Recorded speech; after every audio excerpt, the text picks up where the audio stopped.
Uh, Thanks everybody for joining us today and welcome back. Are there any conflicts of interest to declare today for today's agenda? Okay, seeing none, we'll go ahead and start. The first order of business is the OMAC board report. Harold. Hi, good morning. Can you hear me? Yes, we can. Oh, fine. Yeah, good morning from Germany to Washington, DC. Unfortunately, I'm not able to attend your meeting physically, but I'm confident there will be a date where I can make it to a board meeting.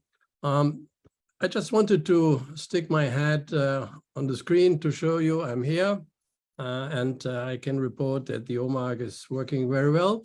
And the rest is coming from Helen. She should be in your room and can give you the report from our work.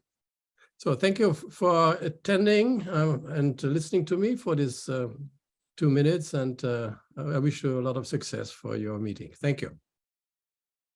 Thank you for joining us. I don't actually see anybody else who might be giving the report here. We had planned to review the learnings and the action items from the written report. Would that be the appropriate next step? There should be Helen Harris in the room. No. We have a name tag for her, but we don't have a Helen. Okay, that's interesting. Okay, so well, we did start bang on time, so she might be still wending her way here. Yeah.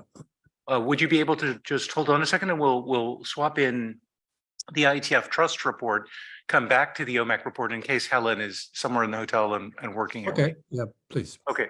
So if you'll just hold there, Victor, do you want to give us a quick update on the IETF trust? Sure. No, I apologize. I did not prepare a slide. It'll be very quick. So currently, the only two real big updates that we had since we met in November.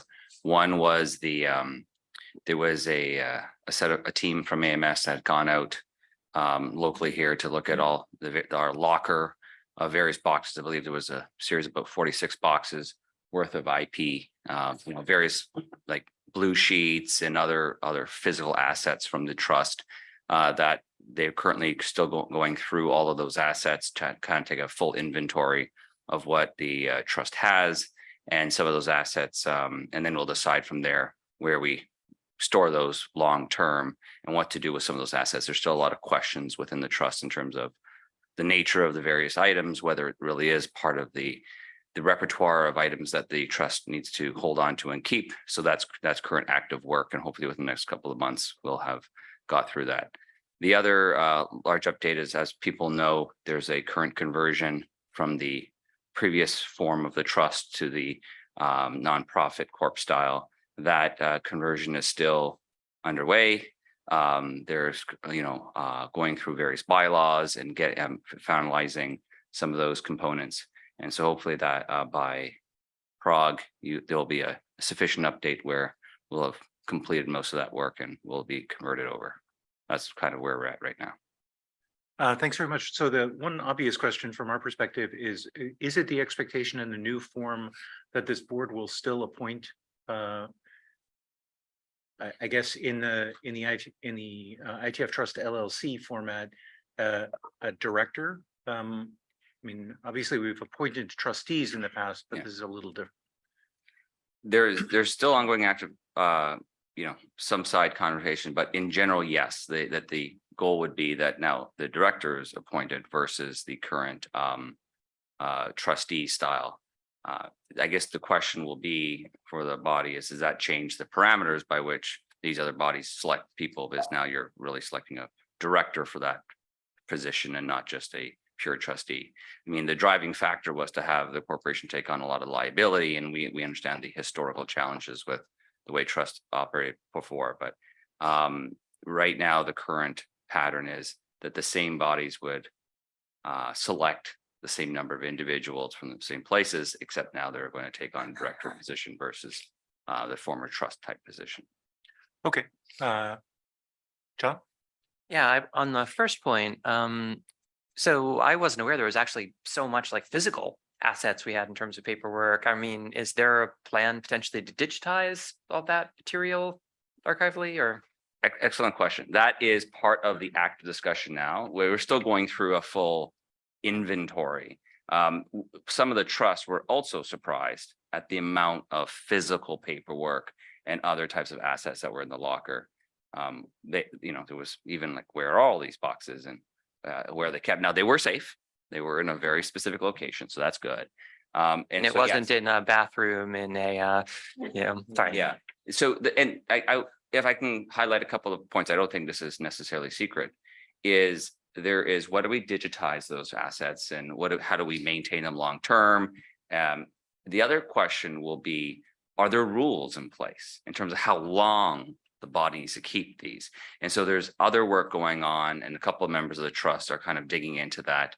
I'm being one of them to figure out what are some of these rules around how long do we need to keep some of these assets? Is it X number of years? Are there other? We don't believe there's specific compliance around some of these things, but that's being worked on. We're still in the discovery phase of all of these assets because the audit happened the week before last. They were literally in town like less than 2 weeks ago. So we're still going through all the assets and taking a full inventory of it. I think that's going to be very useful, and it is astonishing at times. And forgive me, I grew up in the household of an archivist, so I have a pack rat attitude towards some of these things, how useful some of these things can turn out to be. I know that the blue sheets have been used historically in IPR discussions. Yep. And several lawsuits where people have demonstrated somebody was in fact present when prior art was discussed or failed or correctly made the IPR disclosures. So some method of retaining the information, even if it's not licensable by the trust, is probably a great activity for the trust to continue to examine. Yes, and there's all those physical assets as well as again, there's a bunch of information there, even like the old like some of the old wiki site pages and those data, and what do we do with that data, and does that need to be kept or not kept, because there was a lot of content created both digitally and physically. So again, we get closer to November, hopefully we'll have a better report at that time. What was the inventory? What did the trust find? And what is the current pattern of where we're going to maintain those assets long term, as well as what to do with them, how long to keep them, etc. Okay, thank you very much. Any other questions for Victor? Let's return to the OMAC report. Helen has not yet joined us, so I think we're going to go ahead with the report now. There were two things I wanted to draw the attention of the board to. The first of them was the learnings which were presented to us. And Harold, do you want to go through those, or do you want us to just go through them? Yeah, I'm actually not really prepared for that. So, but Sure, I can do it. So the key learnings were the organization members continue to see the Internet Society as an important provider of key insights on Internet policy and regulation issues. Organization members comment that the Internet Society is best placed to lead the technical community in the multi-stakeholder model and contributed to key policy issues related to WSIS. As folks will recall, one of the activities OMAC did over the past period was to hold a session about WSIS. And so there was an internal discussion to the OMAC about that, and I think that's related to this. And organization members acknowledge that the issue of Internet fragmentation is important and are interested in knowing more on what the Internet Society is doing around fragmentation, both from policy and technical angles. So from a policy angle, I think it's fairly clear how we would give them a briefing on that. I don't have a strong sense of activity inside the Internet Society on the technical angle, but perhaps we could connect them to the IAB, which is thinking about that. Harold, sorry, looking up there and passing by. Andrew, could you have our IAB liaison connect to OMAC so that the IAB folks in OMAC could talk about fragmentation? Sure. Thank you very much. The next bit from the report I wanted to call folks' attention to was the advice to the Internet Society board and leadership. Again, fairly brief. The OMAC believes that the Internet Society remains playing a key role in building and defending the internet. Therefore, the OMAC stands ready to engage and further deepen its collaboration with the Internet Society to continue working and advocating for the importance of an open, globally connected, secure, and trustworthy internet. And certainly we appreciate OMAC's willingness to deepen its activities in this area. Organization members are continuously interested in receiving insights on internet policy and regulations that will enable them to make informed decisions for their organizations. The OMAC would advise the Internet Society to lead the technical community in the multi-stakeholder governance model and strengthen its advocacy and support at major policy forums. Lastly, the OMAC applauds the Internet Society on the impact of its collaborative work with members and suggests that it continue to enhance and strengthen the efforts to address important issues related to safety and security, fragmentation, and connecting underserved populations. So thank you very much for this advice.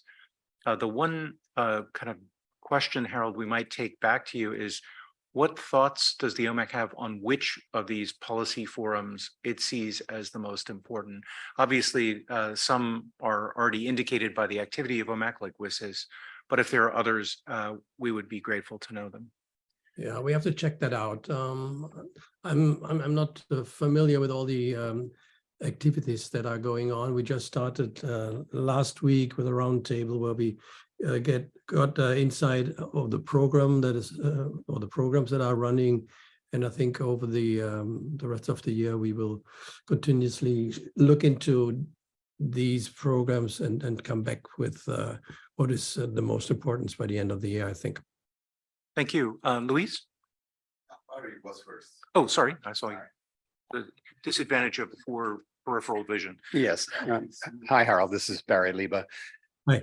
I've been pushing on this point, the OMAC being an advisory group to the board for a while, and trying to get a better sense of what OMAC can do actively to communicate with us, to give us advice on where the direction should be, what we should be doing, how we should be steering. What I see in both the key takeaways and the answer to the question, that OMAC receiving information from us, and that's fine, and we communicate better. But what I'm looking for is what we can do as a board to get input from OMAC more effectively. Do you have any comments on that? Yeah, actually, this is something that we had not yet on the radar. I think that the last sessions that we did was a one-way communication, that we told the members in our roundtables where the points are. But I think we have to include a feedback loop that really not only takes advantage from the roundtables, having the people sitting around the screen, but also asking them, get into a discussion with them about things in general. I think this is something that we haven't done so far, but we should do it in order to get the results that you expect.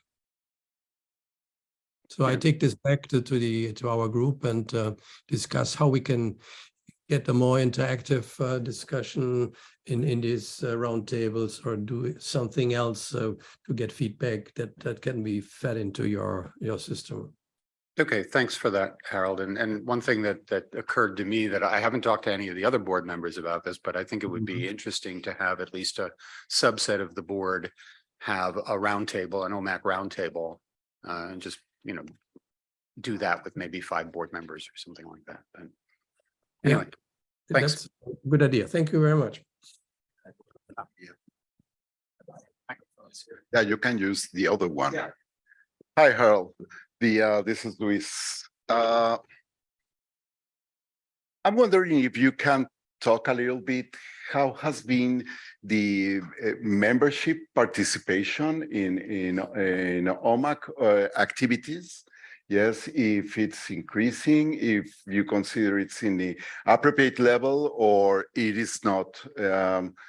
So what about the participation of members? And also, I had this point talked by Barry about the way the board is interacting with the OMAC members if maybe we should think about activities that bring board and OMAC members closer. Thank you. Yeah, I think you're putting the finger into the right direction. I'm part of the OMAC, I think now for 2.5 years, and I have to say that since we're doing this in this constellation, the participation in the workshops on the roundtables has been increased. So we were very happy to have a lot of people. I don't have exact figures how many attended, but we have the feeling that the interest is increasing.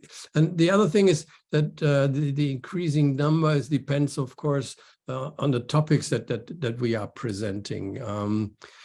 But to be honest, to have a program in place that really looks into more communication, this is something that we have to find out how we can do it. It's not yet on the agenda, but I see your point, and I think this is something that we have to explore.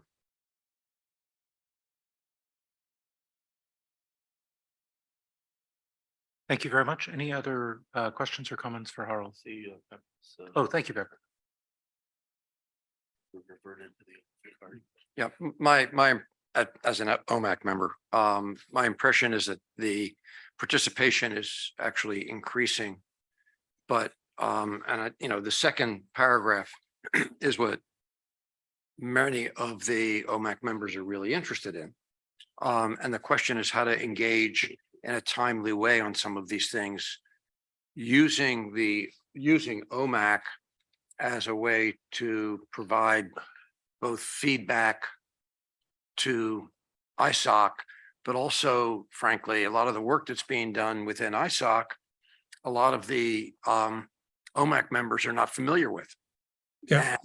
Right. And so this is, I think, especially on the policy issues. So, really good work, with Ted testifying, with Andrew testifying, with the blogs, the papers, pushing back on efforts to fragment the internet.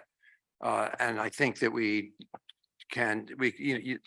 do a better job of providing the OMAC members the content, which we're pushing it out. It's there, but maybe a way to have OMAC actually help amplify that and get it to the OMAC members, because those are the issues that the OMAC members are really interested in. And I think that there's value coming and using and working with the Internet Society instead of, other, industry coalitions or something else.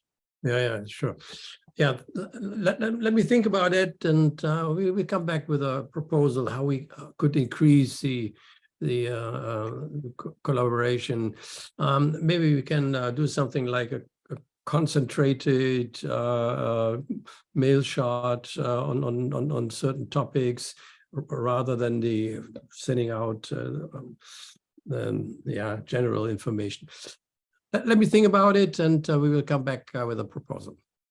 As it happens, Helen has just joined us. So what we have done so far is listen to the learnings from the report you submitted and the advice, and had a couple of discussions.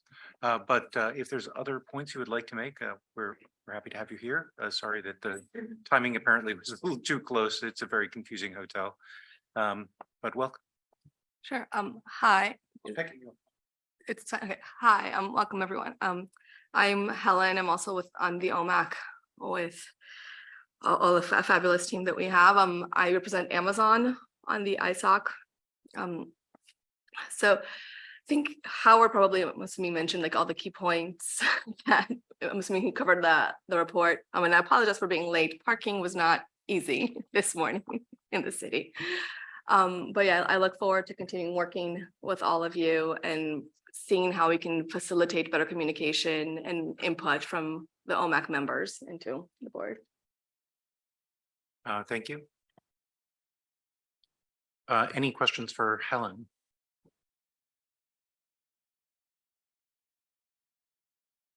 Okay, so I'm afraid that does bring us to the end of that agenda point.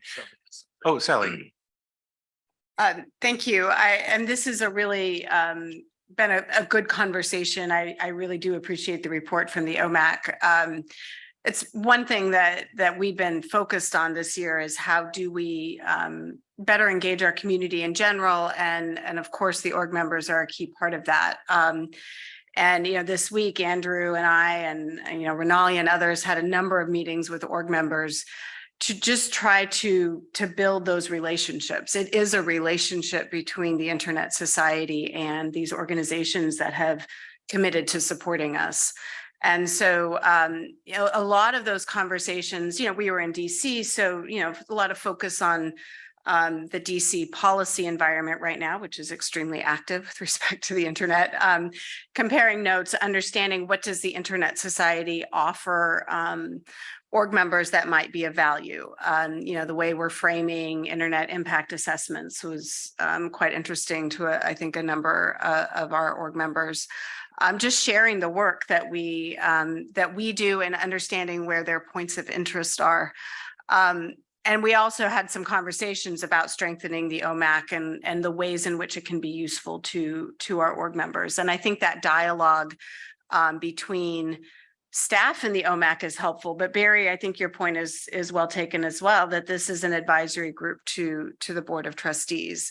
And I put this in Slack, but an idea the board might consider is going into the 2030 strategy, how you want to leverage these advisory committees and use that as a sounding board for the board strategy development. And I think I think several of the org members would be probably quite interested in having a voice in that.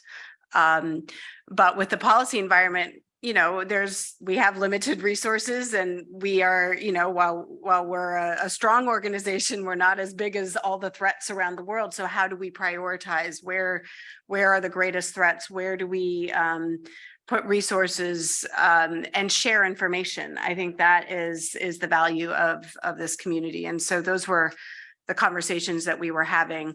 The other thing I would just say is we have an open position right now for a director of organizational member outreach that we're recruiting for actively right now. And I think that when that person comes on board, it'll be another opportunity to strengthen these relationships with the org members.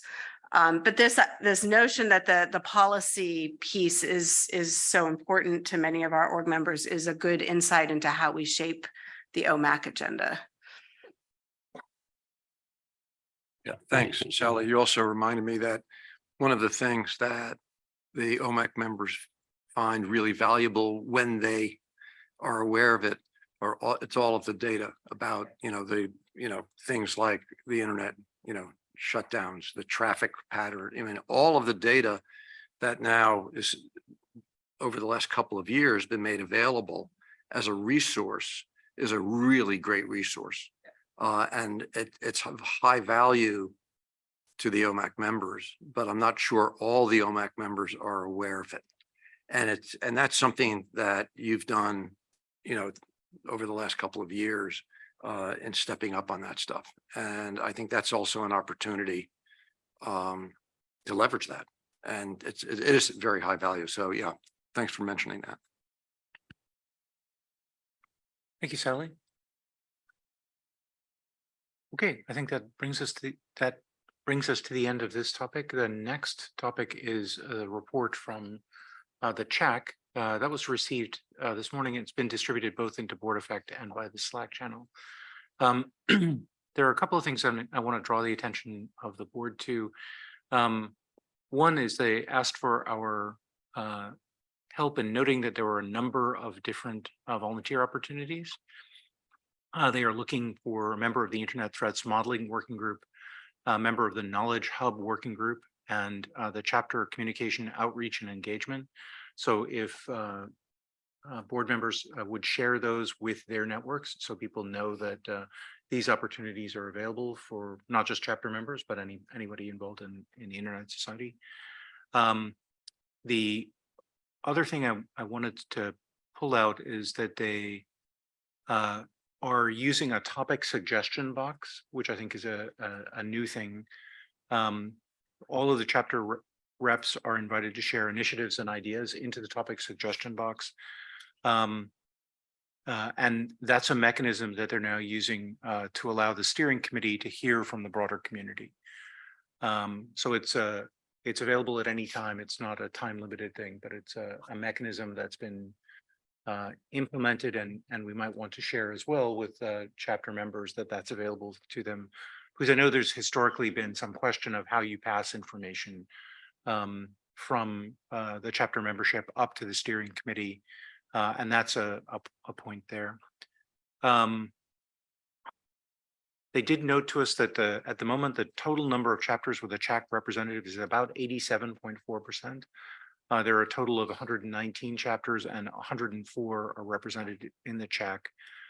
So there is some opportunity there for outreach to those who are not yet represented, to let them know of the opportunity and to solicit their contributions.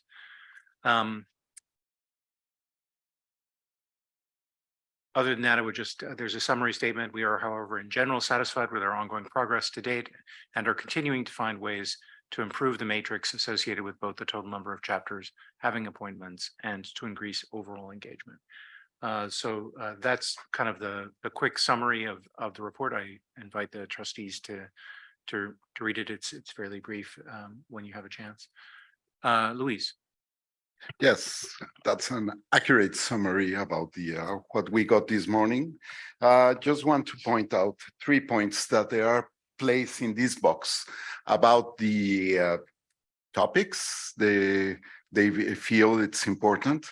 One is the election rules and procedures kit, which well, they're talking about support for the chapter management of elections. The other one is the IPv6 uptake per country, which also I think it's covered now by the our measurement area of the internet.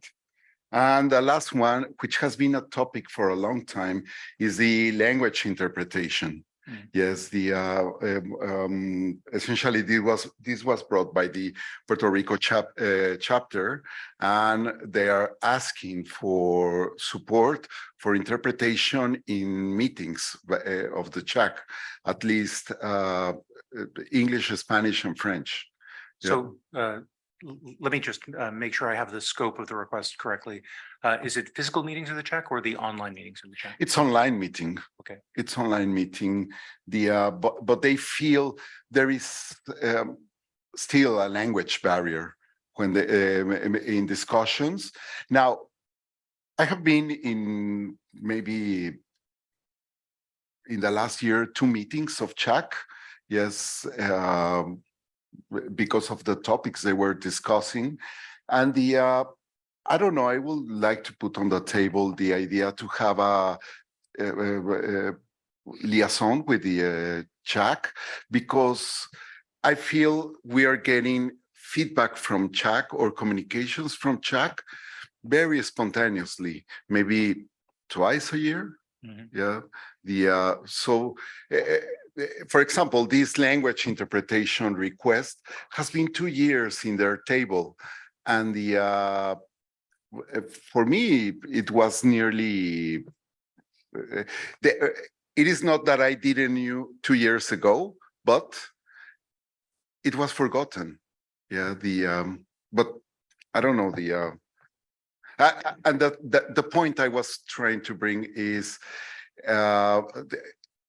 In this box, they also have the questions about AMS. I see. Yes, and AMS is becoming a big topic, but people feel, and that is my feedback, people feel it has been too long. Yeah, and everybody heard a lot the explanations and things about the process of migrating from member Nova into the new AMS, but still I feel there is people are not happy with what is going on with AMS. Thank you. So I think there were a couple of topics there. Andrew, you wanted to address one of them? Well, I guess now we have two topics, but on the first one, the issue about interpretation. It hasn't been forgotten about. It's that when the request came, we said, well, we don't know how we would afford that. Simultaneous translation is really expensive, and it's for all of the meetings. I mean, when this was proposed, we said, well, I have no idea how we'd get the budget for it. You know, our simultaneous translation for the for the large events that we do have, it costs a bundle. It's one of the big. It's one of the main lines in the cost, for instance, of Community Week, because people who can do real-time interpretation are, you know, it's a tremendous skill, and it costs a lot to do. So if the chapters were prepared to accept sort of machine-based things, you know, that are cheap and easy and close enough, then I think, you know, we could support that. That was something that we raised at the time, and the answer was, well, and every time we have proposed this in the past, we've gotten a lot of pushback about it because it's not correct, you know, language, and there are mistakes in it and so forth. I mean, automated interpretation is far from perfect. And this has been a longstanding problem that we have. So if the community were prepared to accept, you know, sort of not especially great, but kind of good enough, then I think it's something that is not very hard for us to do. And in fact, it's something that you don't even need us to pay for, because like you can, you know, turn this on and it kind of works. But if people want really high quality real-time interpretation by skilled you know, real-time interpreters, like, I mean, we simply don't have the budget for it.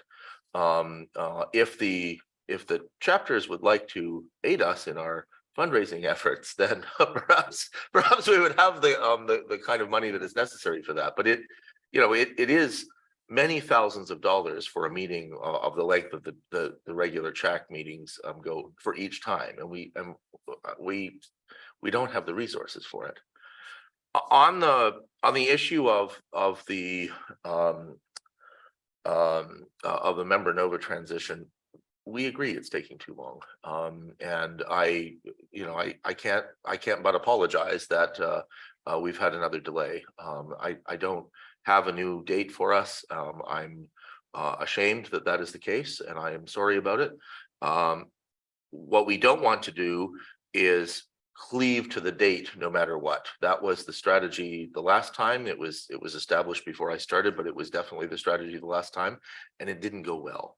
And so we're trying to make sure that doesn't happen. We've done a lot of consultation with the community in order to make sure that at least the principles that we're following are good ones. But now we've run into operational difficulty, and you know, I can't excuse it. I'm sorry about it. So two things, and then Caleb. One on the AMS. I think a delay that's caused by user acceptance testing is in fact the right kind of delay. That's one where you take it to the users and they say, nope, this needs to change for this to serve our needs. And I think you're absolutely right that deploying it contrary to user acceptance testing failure would be a disastrous idea. So I think, yes, it is very sad that there is a delay, and hopefully we can get a date brought in as quickly as possible. But that if the user acceptance testing gave you issues, you need to address them. That's what it's there for. The second is on the translation piece. As it happens, I use closed captioning, and sometimes in closed captioning in multiple languages. And you're absolutely right, it's not perfect. But I would suggest that people start to just turn it on by default. That it is in most of the systems that people use these days far better than what you remember. The rate of progress in machine learning for natural language systems has been astonishingly good. It's also relatively quick for you as a user to figure out where it's making the mistakes. And I will say that having seen real-time communication interpretation by professionals in technical bodies, sometimes, our use of acronyms, our use of specialized vocabulary, et cetera, means that unless you have somebody who is both an expert interpreter and familiar with the peculiar vocabulary of a specific group, sometimes the machine learning is just about as good. So just those 2 points. So I have Caleb and then Barry. Yeah, and then Luis. just a quick response. I agree on the idea that it's too expensive, have United Nations standard interpretation services. But what I think the CHAC maybe provide is if they're taking minutes, proper minutes, they can get the minutes translated and even can be machine translated, which work better on text rather than voice. Yeah, thank you for. Caleb. Yeah, thank you very much. So I first of all, I want to ask a question. How much exactly are we talking about that we say is too expensive for language translation here? One. And secondly, when we have regional meetings, take for example, in Africa, we know we probably have like 3 major languages, English, French, and Portuguese. But we usually get like the French translation, right? But at this point in time, we're talking about the CHAC meeting. The CHAC meeting is more of the entire Internet Society representative. I will tell you from personal experience that when French is being spoken, even it's dominating the conversation during our regional meetings, it ticks me off a little bit. Like I just get uninterested because I don't understand the language. I don't understand whatever they're saying. And then I zone off. It's a Zoom meeting.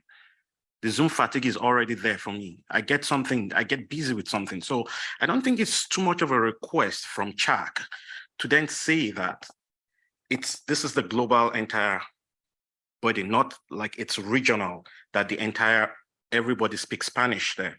They're only just saying that this conversation is dominated by English. We are not native English speakers. Do not tell us that we cannot also participate in the internet because of our language. And so I'm making strong appeal that there should be a review, a kind review of the board with a strong appeal that do not disenfranchise people disenfranchise people in participating in active conversations because of language.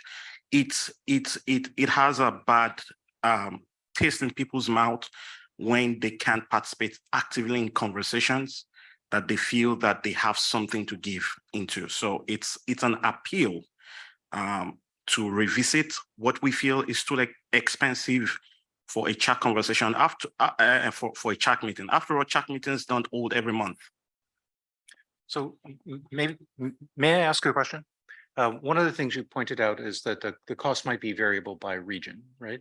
Could we ask the CHAC to cost this out for themselves in different regions where they participate and bring the data back to the staff? We might do that. Luis, what do you think?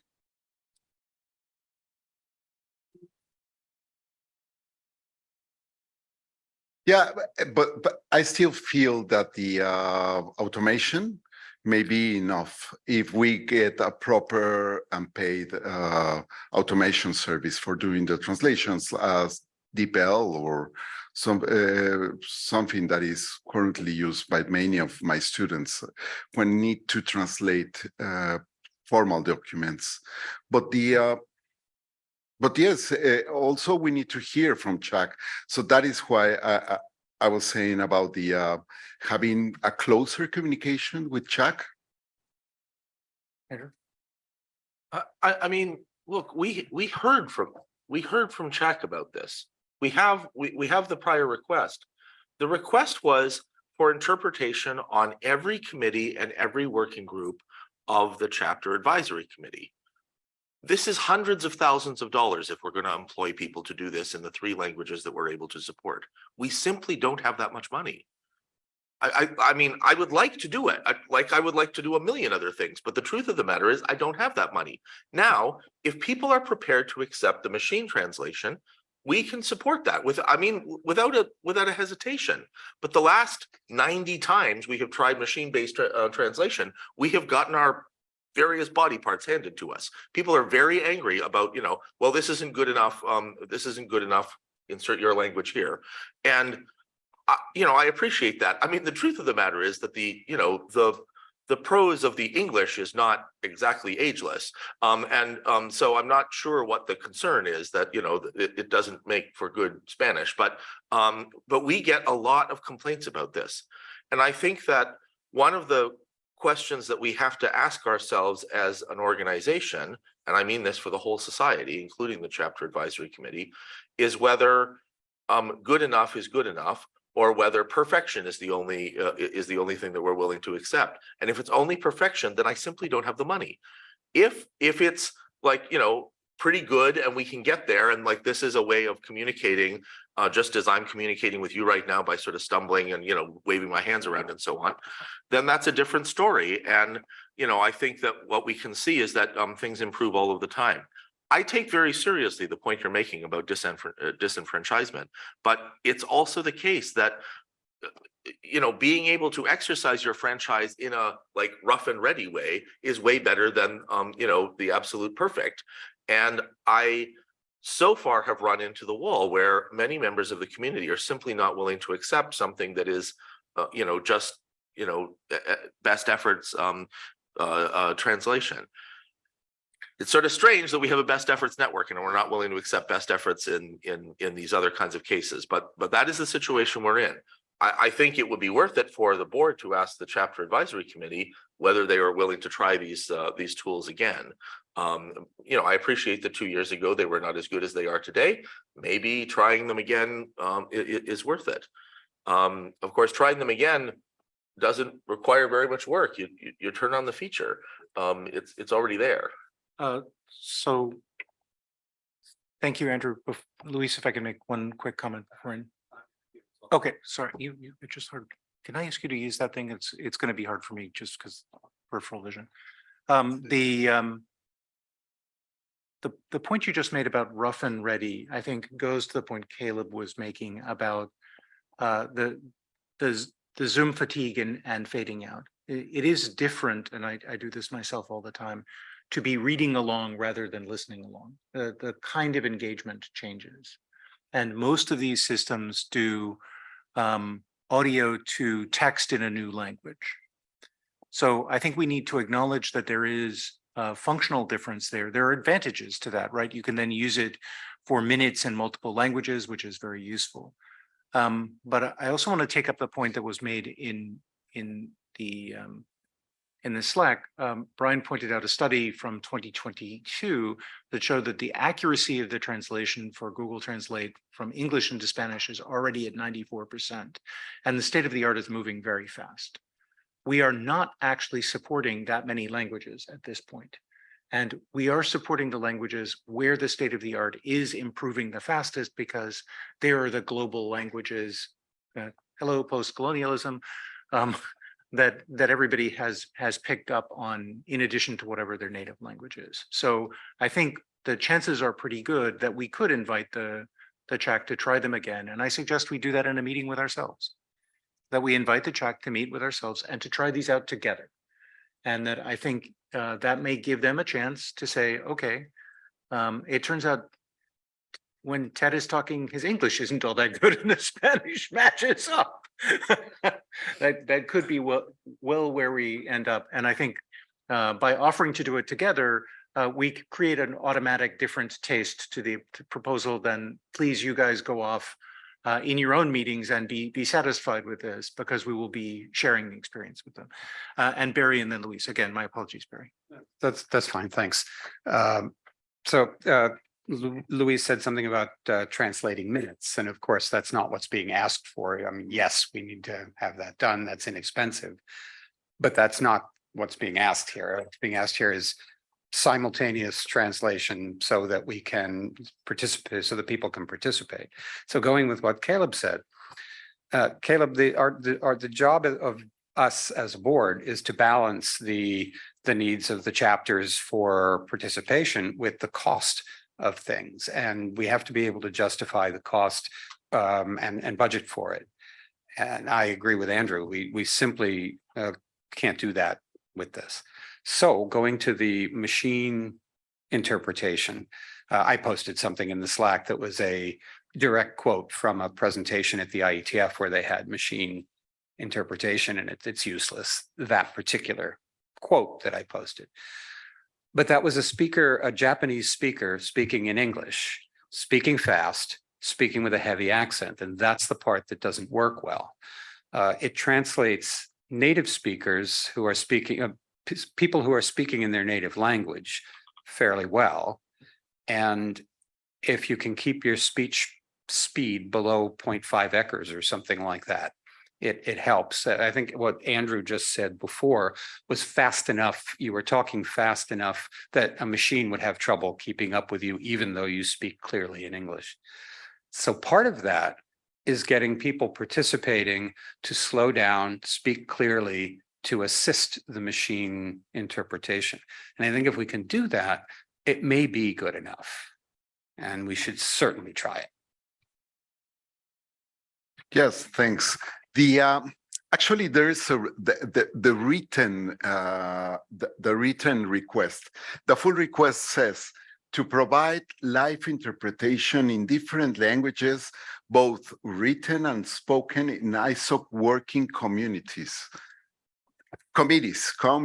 So that is the key there is live, not translated afterwards. Yeah,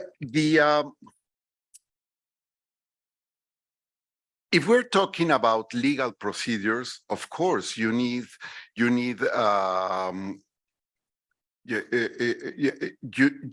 accuracy, right? When we're talking about the issues that are discussed at CHAC, I don't feel the accuracy is a problem. It's more the effectiveness of communication, right? Sometimes because they're online and Zoom, the quality of audio is not uniform.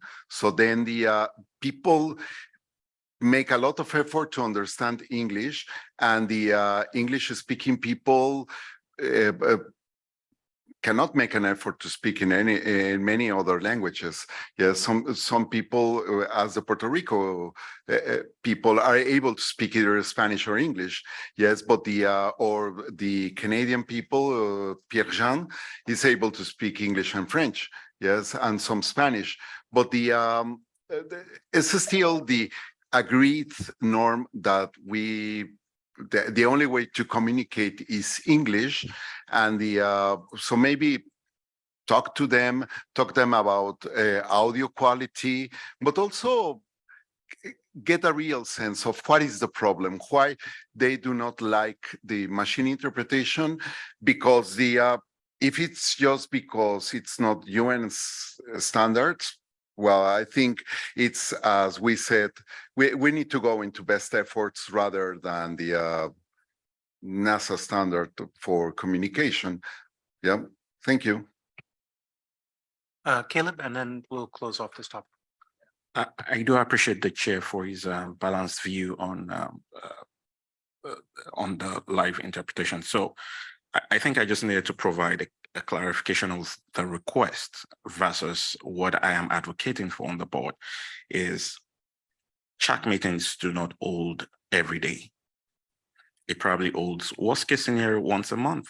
I'm just saying, I don't know if it holds once a month.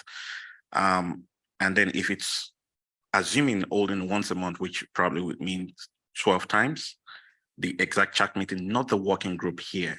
I want to clarify my communication.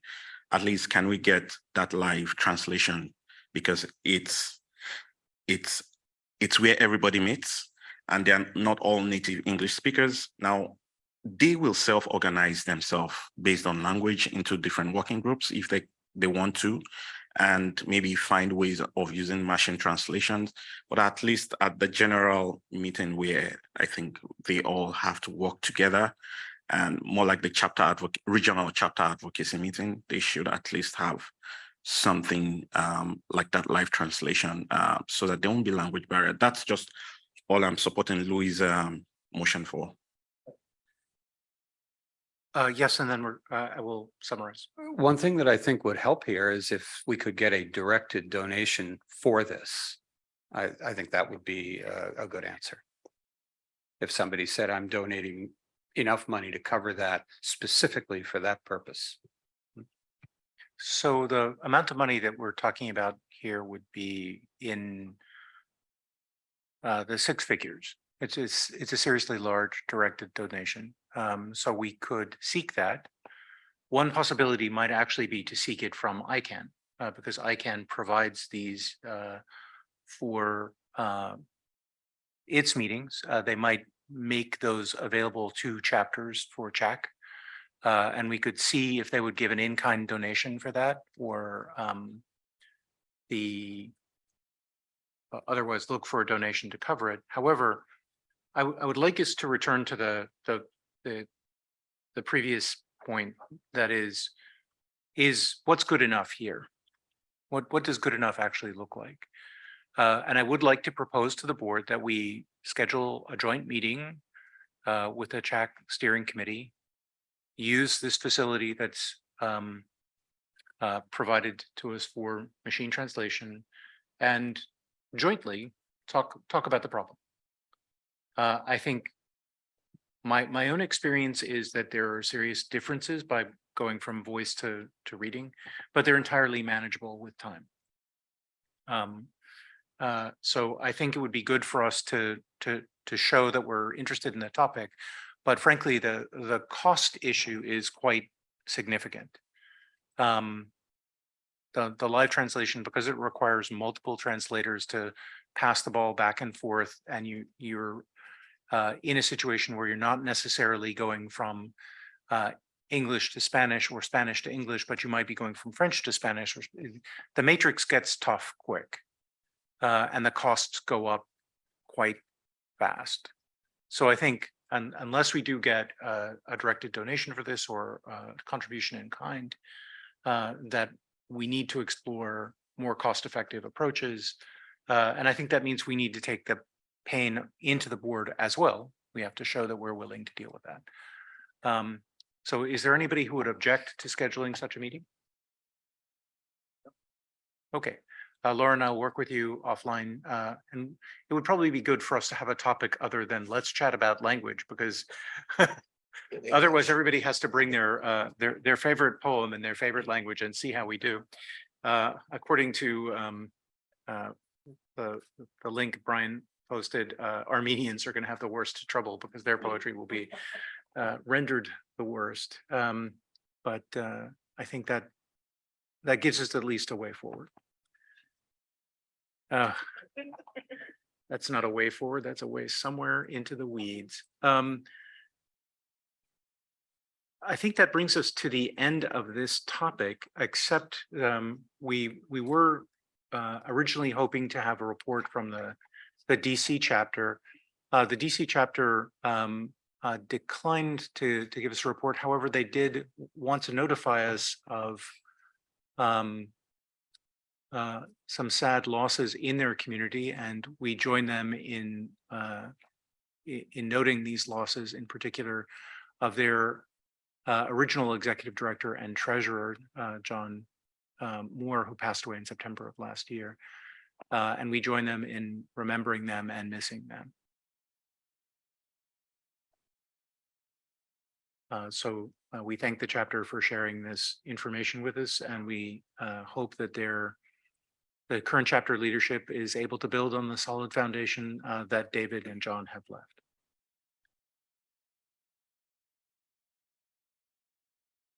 Okay, that brings us to the end of the Open to Observers session for this morning.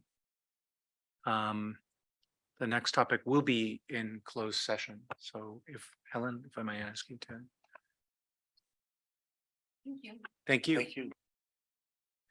Apologize for not getting the parking sorted for you. We didn't give. Thanks, everybody, and thanks very much to Andrew and Say for their presentations during the executive session. We now come to a set of resolutions, the first of which is to approve operationalizing the Connected Giving Foundation. The resolution is somewhat long. I'm going to read the summary. Whereas the Internet Society, Inc. is the sole member of Connected Giving Foundation, which was formed as a supporting organization to Internet Society in 2019 and has not engaged any operations since it was formed. Whereas management has recommended that the Board of Trustees of the Internet Society operationalize CGF to invest and manage funds for the benefit of Internet Society and its mission, including for the benefit of the Internet Society Foundation. Whereas management has presented a plan for operationalizing CGF to manage long-term reserves, receive annual cash surplus funding from PAR, and to review and fund board-designated initiatives funds of the Internet Society, all to ensure continuous growth of the long-term reserves.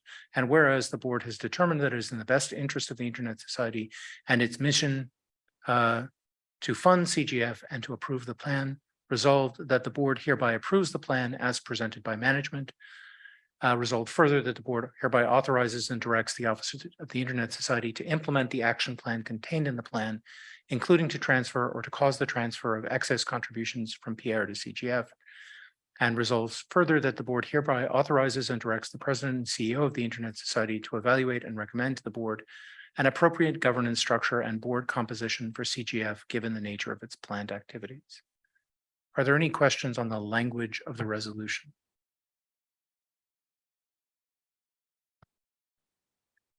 Hearing none, may I ask all those in favor to signify by raising their hand, either in person or in the tool if you prefer. Thank you, Sagarika. I see your hand in the tool. Are there any opposed?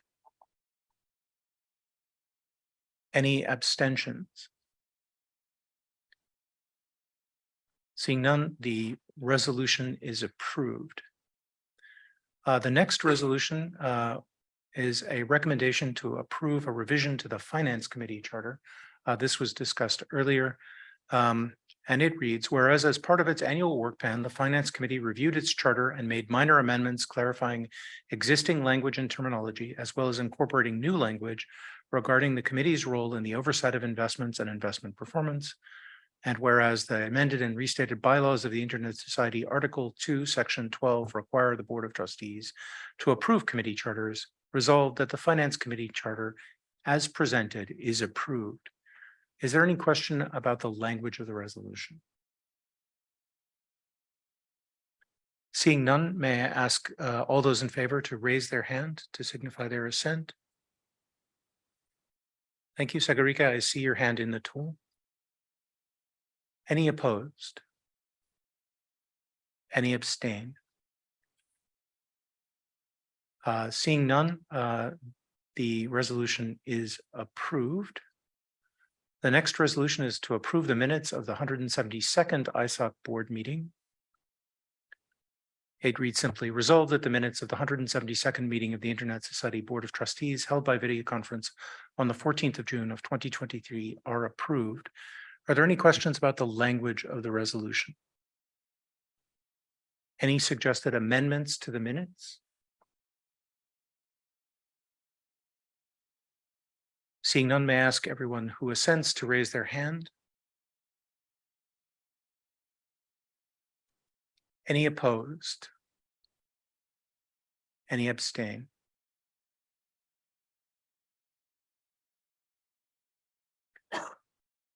The next resolution appoints the representative to the Public Interest Registry Board of Directors, and it reads, whereas in accordance with the amended and restated bylaws of the Public Interest Registry, Article 6, Section 7, the Internet Society as a representative member shall be entitled to designate a representative to attend all meetings of the Public Interest Registry's Board of Directors and its committees. Resolved that the Internet Society Board of Trustees appoints Andrew Sullivan as the Internet Society representative to the Public Interest Registry Board of Directors to serve until the 2024 Internet Society Annual General Meeting. Are there any questions about the language of the resolution?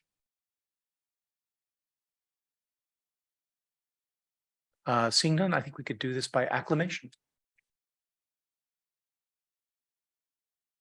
Thank you, Andrew, for your willingness to serve. Is there any other business for the good of the order? Earlier today, when we had the OMAC report, we had a little discussion about engaging more with OMAC, and I had suggested that maybe we have an OMAC roundtable discussion that included the board and particularly was aimed at communicating with the board. And Sally suggested that maybe the topic of that could be the 2030 strategy plan. I just wanted to discuss that with the board briefly and see if I should go ahead and work with the OMAC chairs to set that up. What is it? What do people think? Comments from the board? Pepper. As an OMAC member, I think it's a great idea. I think it's going to be, again, to think about it in terms of the time zone things and figuring out where the majority of the, OMAC members are and finding a time to do that. And the more engagement, the better. So yeah, I think it's a great idea and I'm happy to work with you and Sally on trying to figure that out. Any other thoughts? Right. So I will take that as approval to go ahead and set that up. I'll talk to the OMAC chairs and we'll go. That sounds like a great idea. I also note that we had previously discussed in our discussion of the CHAC SC, having a meeting with them that would include the opportunity to test out some of the automated internationalization tools that are there, and that making that the topic of that meeting would be a natural choice, especially if we're going to have that with OMAC. So I believe we might want to do that as well. I will note we have a joint meeting planned with the IEB in association with our meeting in Prague. So we will have an opportunity to meet with the IEB as well, although this would be a bit later, I think, than maybe these other two meetings. Yes, Luis. Yes, just can we have an estimate, Lauren, of when we can meet with the CHAC, or we need to find out? Yeah, I think there's a good bit of calendar munging to do before that. Because I think they have once a month meeting, or really there is no calendar. So. Yeah, I think we'll have to reach out to the CHAC SC with the topic and then figure out the time. So okay, I think the aim would be to do it before the retreat, though, obviously. Thanks. Sally? So just in terms of the timing for the 2030 strategy, there are a couple of ways you could approach that. If you do it in the run up to the strategy meeting, then you have it's a more, I think, open-ended conversation with those communities on the strategy. Hopefully, at least what we envision coming out of the retreat might be a range of options for strategic priorities that you all may develop in that meeting. If you recall, the Red Cross strategy has like 3. Now the board could decide they want a different number, but let's say it's 3. The board in September may come out with 7 or 10, I don't know. And that might be an interesting basis of the conversation with the advisory council. So there's 2 ways to think about it. I'll defer to you and how you want to approach it, but I wanted to put that on the table because you spoke in the past about possibly doing a survey of the community after September and other ways to get feedback on what you considered. So just something. Yeah, I think the September time after we have the retreat, so we have something actually to talk about, I think makes sense between now and then. So That's going to be relatively soon anyway, right? It's- right. So set this up in, say, October or something like that. Yeah. Okay, that's fine. Any other thoughts on that topic? Any other business? Yes, I just have one question again. The talking about the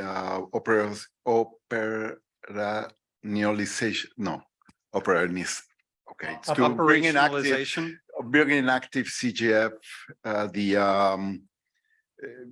It says the resolution that we will receive a proposal of the governance structure. When do you think that may happen? I don't know off the top of my head. Soonish. I don't intend to let it go, months, but it might be next quarter. Okay, and I assume that is useful for the purposes it was brought active.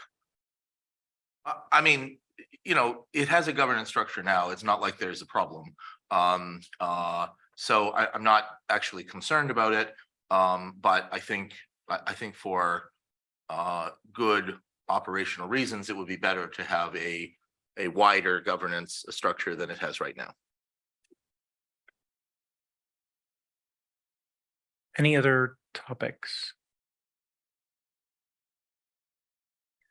Let me close the meeting then by thanking everybody for their time and attention today. It's been certainly at times a very intense conversation, but I think a very valuable one. And I appreciate everyone's commitment to the organization and to the mission.